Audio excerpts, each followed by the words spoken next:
doit mettre sur pied une... Dans un état de droit, il y a une justice indépendante.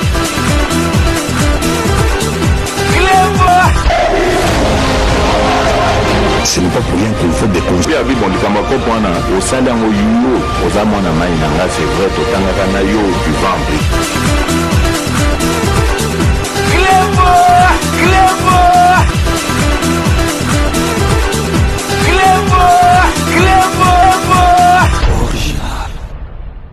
Salut et bienvenue sur Clébois Original. Merci de votre fidélité au vu de la situation qui prévaut dans l'Est de notre pays et pour couper court aux spéculations ainsi que dissiper toutes les zones d'ombre, le président de la République, son Excellence Félix Antoine Tshisekedi, s'est adressé ce jeudi 4 novembre 2022 à la nation.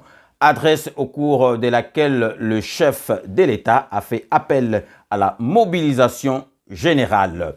Un message de 12 minutes que nous vous proposons de suivre avec beaucoup d'attention. Merci de votre fidélité et restez connectés sur Clébois Original.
Congolaises, Congolais, mes très chers compatriotes, je m'adresse solennellement à vous en ce jour dans un contexte exceptionnel en rapport avec la situation sécuritaire que connaît notre pays dans sa partie orientale. Ce contexte d'agression et d'occupation des territoires dans le Nord Kivu est perpétré par le groupe terroriste dit du M23 avec l'appui avéré en hommes et en logistique du Rwanda. Au moment où je fais cette adresse, nos agresseurs occupent certaines localités dans le territoire de Rutshuru, occasionnant ainsi un drame humanitaire avec plus de 200 000 compatriotes forcés de fuir les affres terroristes dans les zones de combat.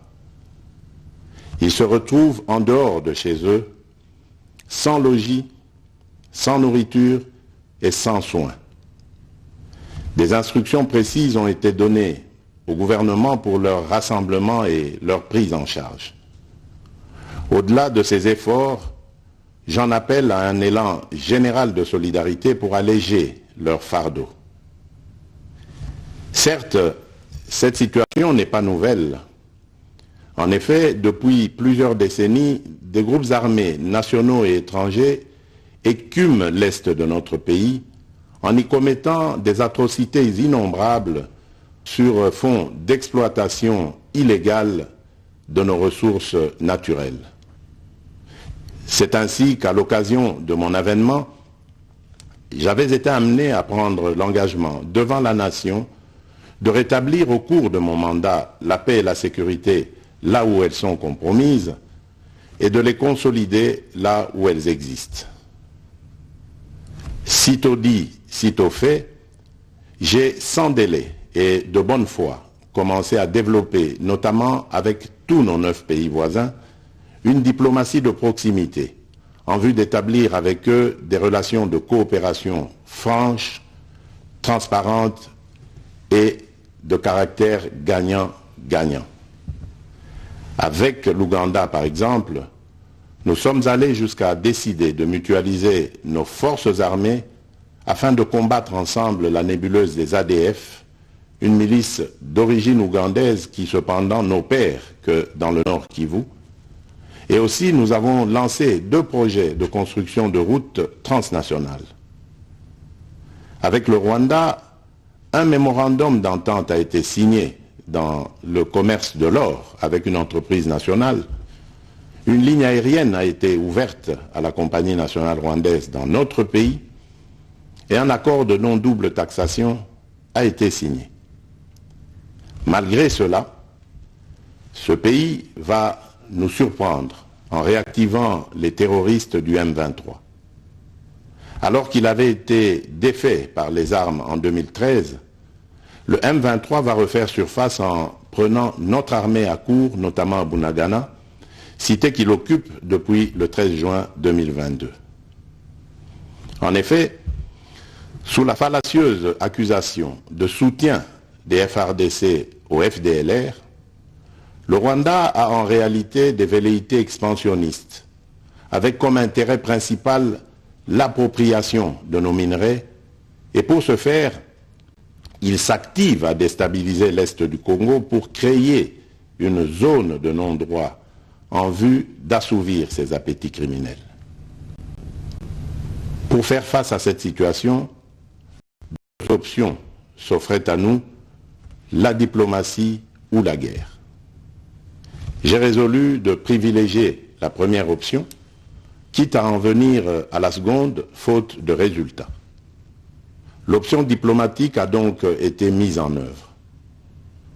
C'est ici l'occasion pour nous de rappeler que notre attachement à la recherche de la paix par des voies pacifiques n'est aucunement un signe de faiblesse, moins encore un aveu d'une incapacité de notre pays à s'inscrire dans une logique de guerre totale contre tous ceux qui continuent à abuser de notre patience, mais plutôt une expression de notre culture de paix et de notre identité légendaire de peuple hospitalier. C'est ainsi que dès le 20 juin 2022, j'ai pris part aux travaux du 3e conclave des chefs d'État membres de la Communauté d'Afrique de l'Est à Nairobi, au Kenya, qui avait comme agenda l'examen de la situation sécuritaire dans l'Est de notre pays. À l'issue de ce forum, les dirigeants des pays membres de la Communauté d'Afrique de l'Est sont tombés d'accord sur le déploiement d'une force régionale pour imposer la paix dans l'Est de la République démocratique du Congo. Le sommet a appelé à une cessation immédiate de toutes les hostilités à l'Est de notre pays et a demandé à tous les groupes armés, tant étrangers que locaux, à déposer les armes immédiatement et sans condition et à s'engager dans le processus politique. Le 6 juillet 2022, j'ai accepté de rencontrer à nouveau le président du Rwanda, cette fois à Luanda, sous l'égide du président Joao Lourenço, sous couvert de la Conférence internationale des régions des Grands Lacs africains, la CIRGL.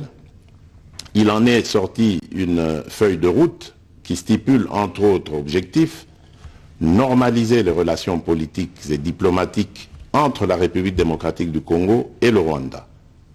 Et pour y parvenir, la première action retenue, arrêt des hostilités et retrait du M23 des positions occupées conformément au communiqué final de Nairobi.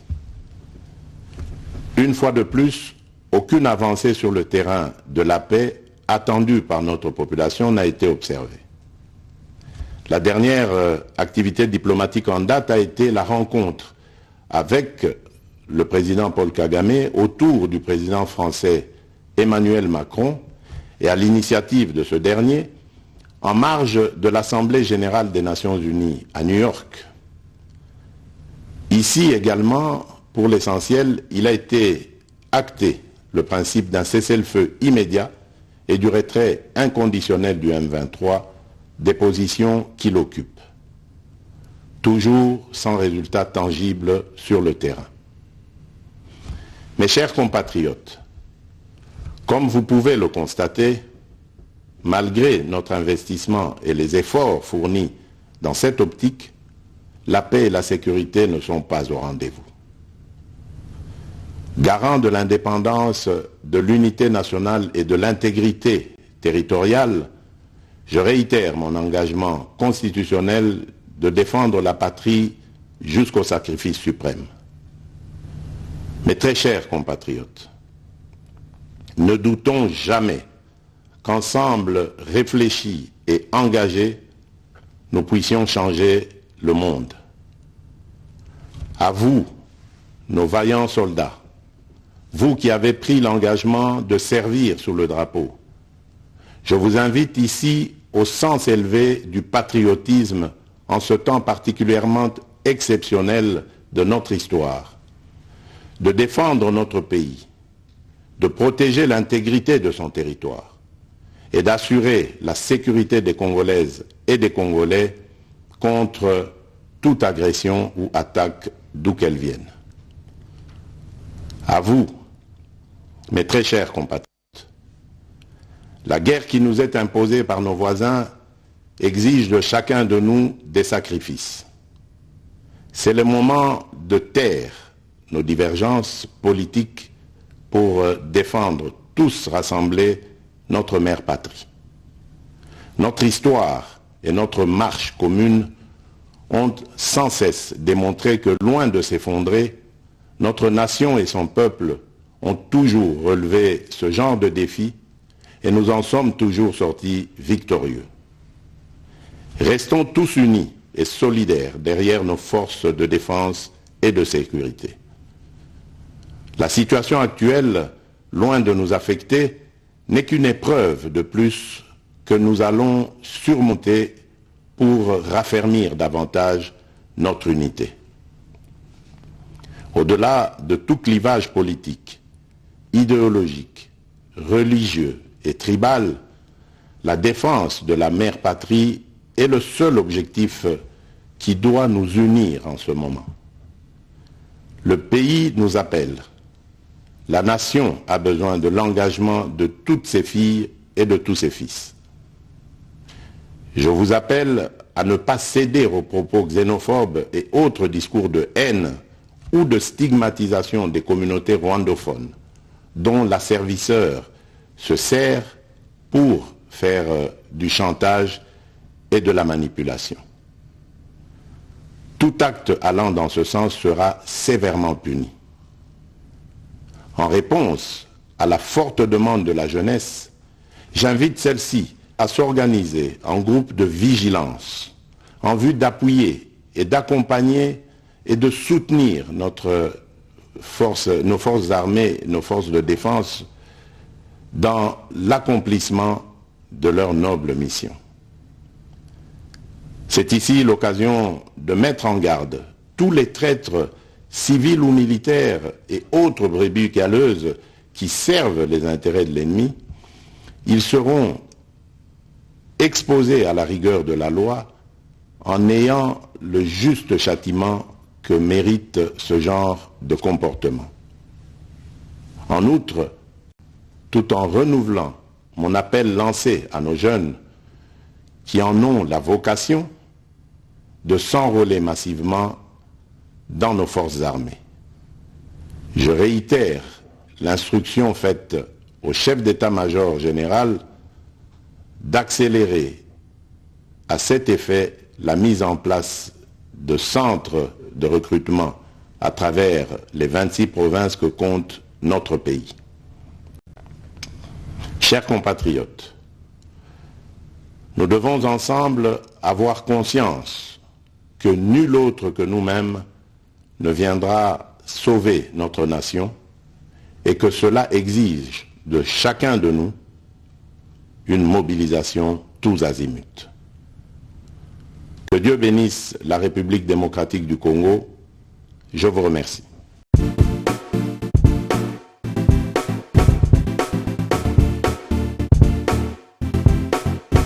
On doit mettre sur pied et mettre dans un état de droit et une justice indépendante.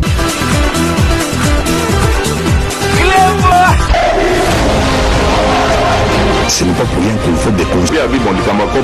Au salaire aux amants c'est vrai, au Tangana, du ventre.